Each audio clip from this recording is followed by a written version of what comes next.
Dövlət İmtahan Mərkəzi tərəfindən keçirilən qəbul imtahanlarının məzmunu müəyyən edilərkən istinad etdiyi metodiki çərçivə çox aydın və birmənalıdır. Bunlar hazırda ölkəmizdə qüvvədə olan təhsil proqramı, dərsliklər və onların əsasında hazırlanmış qəbul proqramlarıdır. AZ Report xəbər verir ki, bu barədə DİM-dən bildirilib. Qeyd olunub ki, imtahanların məzmunu hazırlanarkən qeyd olunanlar nəzərə alınır. Dünən imtahandan dərhal sonra bütün tapşırıqlar və onların izahı, düzgün cavablar ictimaiyyətə təqdim olunub.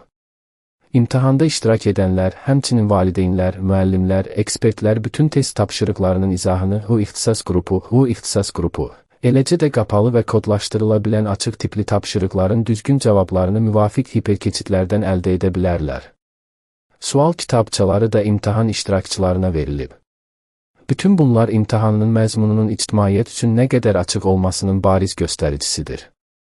Tapşırıqların mürəkkəblik dərəcəsinə gəldikdə isə ümumi qayda belədir ki, hər bir imtahanda müxtəlif hazırlıq səviyyəsinə malik şagirdləri bir-birindən fərqləndirmək üçün bütün fənlər üzrə test blokunda asan, orta və çətin test tapşırıqlarından istifadə edilir.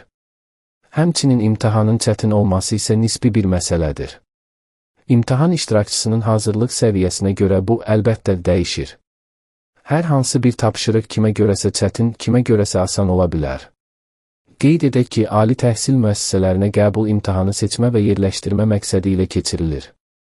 Bu prosesdə müxtəlif hazırlıq səviyyəsinə malik 10 minlərlə abituriyent iştirak edir.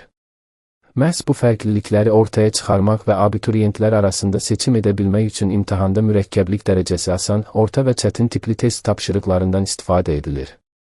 Çünki imtahanda yalnız zəif və orta hazırlıqlı abituriyent deyil, yaxşı hazırlıqlı iştirakçıları da bir-birindən fərqləndirmək tələb olunur.